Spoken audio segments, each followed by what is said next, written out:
So the final show is another streamer. It's the return of Black Mirror. We spoke at length at the start of the year about whether we liked Bandersnatch or whether we hated it or whether we thought it was worthwhile. But now we're back to the normal is the wrong word, but the sort of the normal format of Black Mirror. There are 3 episodes actually that are now available that make up the 5th series of the Charlie Brooker, Annabelle Jones sort of show. And we chose to watch the one with Miley Cyrus entitled Rachel, Jack and Ashley 2. This is the story of a young girl who has lost her mother, who is obsessed with a pop star played by Cyrus. Cyrus and her team bring out a doll, sort of a robot really, that can communicate with their fans.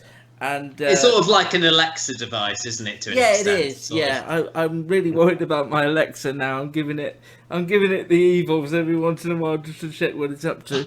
There's sort of 2 stories going on initially. You've got Rachel's story as the sort of lost soul without her mother. She lives with her elder sister and her father, who's obsessed with the perfect mousetrap, and she sort of really latches on to Ashley as this sort of iconic figure and pop star that she really enjoys the music of. It's sort of it's sort of Hannah Montana-esque music, oddly enough. And then on the other side you've got the real character of Ashley, who is being raised by her aunt and is a really unhappy superstar and wants to write more contemporary ballads, but the aunt wants her to write this poppy stuff. And it's kind of a show of 2 halves, because it's that I was quite invested in, and then she goes into a coma, spoiler alert, and all her thoughts are transferred to this Alexa device, and it turns into sort of a Pixar Disney movie at that point. And I sort of went,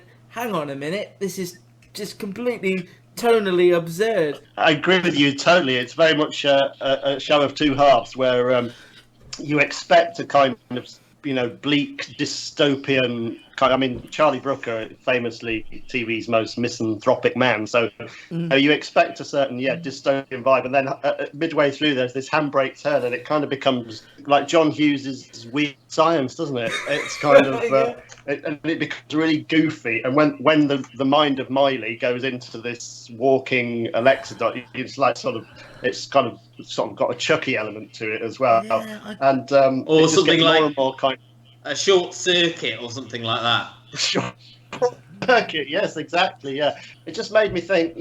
Charlie's got kids now. He's getting older. I just wonder if he's lightening up. He's going soft on us, which I don't know if it's even a bad thing. I kind of really enjoyed it, and I really enjoyed the fact that it just got more and more crowd pleasing as it went along. Because I love a John Hughes movie, so every episode of Black Mirror doesn't kind of need to paint this appalling vision of the future. So there was that, but I still felt it had some kind of interesting things to say along the way, and particularly young girls, selling them this false dream of self-empowerment, and that if you just wish hard enough, you can, that Simon Cowell idea that all you need to do is believe in yourself and all your dreams will come true. So this is what Ashley, the Miley Cyrus character, was kind of selling to these kids, when of course in her own life she had no control over her own destiny whatsoever. She was completely manipulated, terrible manager aunt. So I thought that was a nice idea, this sort of skewering this whole kind of self-empowerment dream kind of bullshit that we have at the moment. But yeah, that was just sort of wrapped up in, as you say, pretty much a remake of Short Circuit by the end. Hey there, I'm Ashley too. It's so great to meet you, Rachel. You too. I'll be here for you. I'll be here for you. She doesn't understand how fragile all this is. You think I should up the dose? Knock 'em dead. Believe in yourself. It's getting so hard to keep doing this. Believe in yourself. Ashley, believe in yourself. Believe in yourself. Believe in yourself. Believe in yourself. Get the cable out of my ass! Pull it out! Oh, God, that's a relief. We are friends.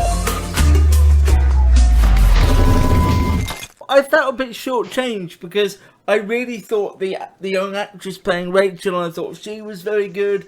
I thought Miley Cyrus, who I hadn't really seen that much in a contemporary role, was very good. So when it did transform into the sort of John Hughes aspects, I felt like it had lost something, and it was almost as if they'd started another script halfway through, and I wanted to sort of be back with them.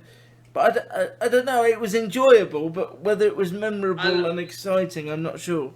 I suppose the other thing it touched upon as well that Brooker was sort of pastiching was this new craze of reanimating pop stars who've died or actors who've died, you know, because once Ashley goes into the coma, her sort of manipulative aunt who's drugged her decides to go into her mind and try and get new songs released to an album, and then reanimate her as this hologram who can sort of live through, you know, you can stream her on your phones, you can watch her live in concert and things like that. There's a lot of small ideas in here that don't quite hang together. But I agree with you, Luke. I thought Anjali Rice, I think is the actress's name, who plays Rachel. I thought she was very good, you know, playing this sort of girl who's lost her mother, sort of lost her way in life.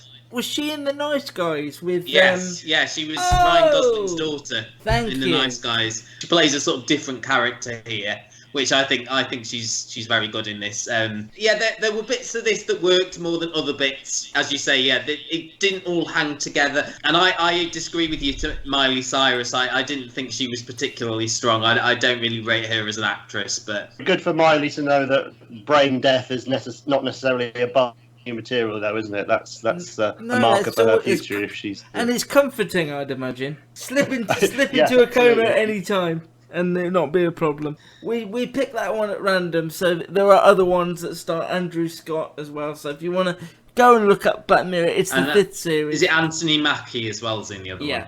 In the other one, it's odd. I think it's fair to say, but it's if you can get past the oddities, it's okay. It's enjoyable romp for an hour and a bit.